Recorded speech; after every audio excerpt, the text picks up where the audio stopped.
Where is Walt Disney World? Chapter 4, Behind the Scenes. It takes over 70,000 cast members to make the magic happen at Disney World. Before beginning their job, most take classes at Disney University, located behind Magic Kingdom. They learn about Walt Disney, Disney World Resort, Disney characters, and how to behave with guests. After that, there's more training about how to do a particular job and how to look and act the part of the character they'll portray. Often, one cast member switches roles on different days.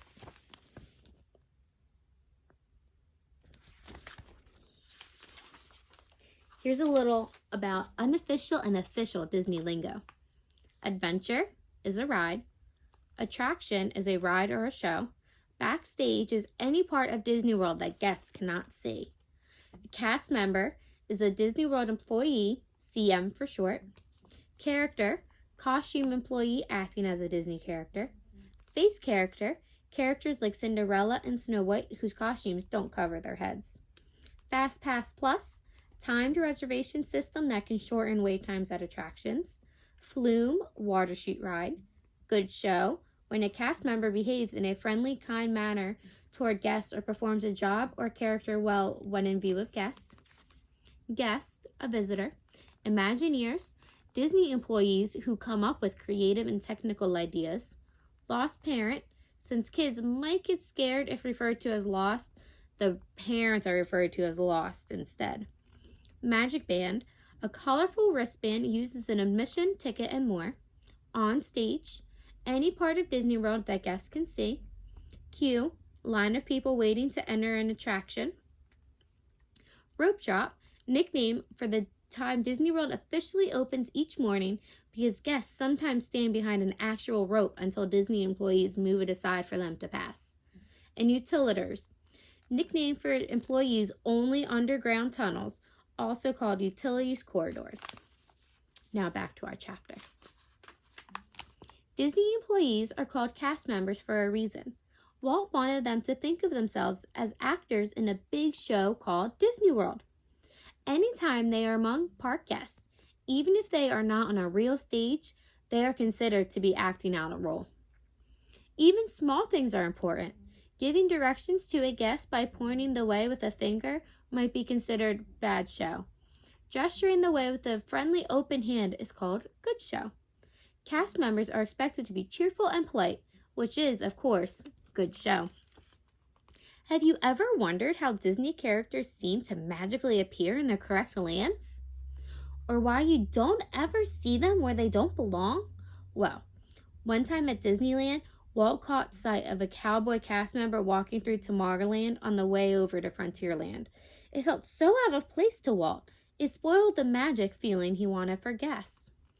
So, at Disney World, there are underground tunnels for cast members. They walk through them to get to their lands without guests seeing them. The tunnels are called utilidors, form one big circle under the Magic Kingdom, with a connecting tunnel going under Main Street through the middle.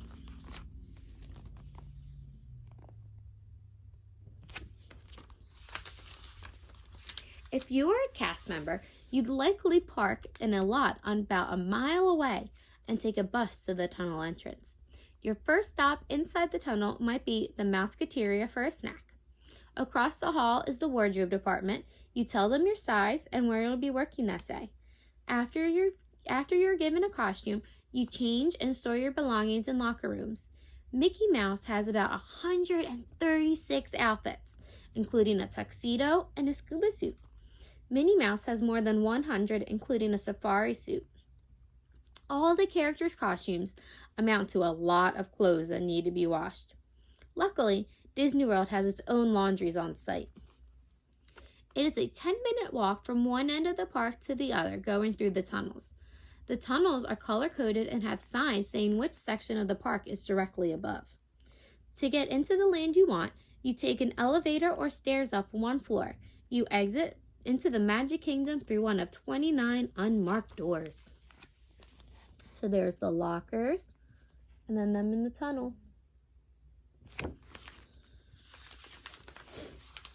Imagine how hard it might be to remain cheerful on a hot summer day if you're wearing a costume that covers you head to toe. There are rules to make sure cast members get enough breaks.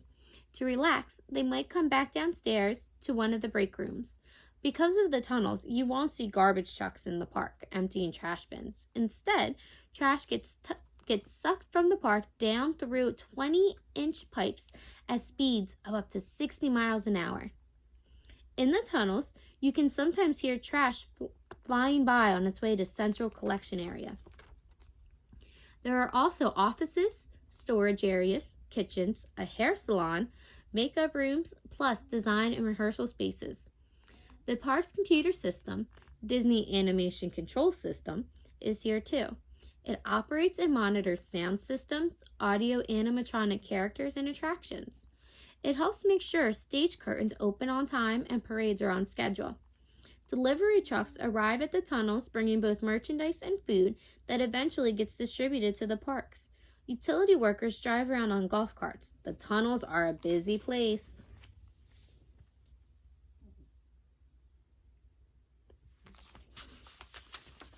Here's a little bit about the audio-animatronics.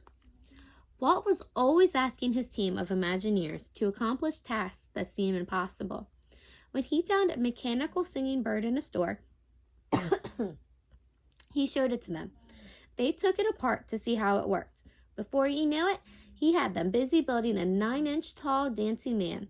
This was an early prototype of audio-animatronics, which are basically robots. Enchanted Tiki Room opened at Disneyland in 1963 and was the first attraction with audio-animatronics.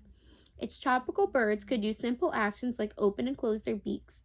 For the 1964 World's Fair in New York City, Walt created a full-size audio-animatronic human figure, Abe Lincoln. Abe could talk and do 57 movements. In the 1960s, this was new, amazing stuff. And that's the end of Chapter 4.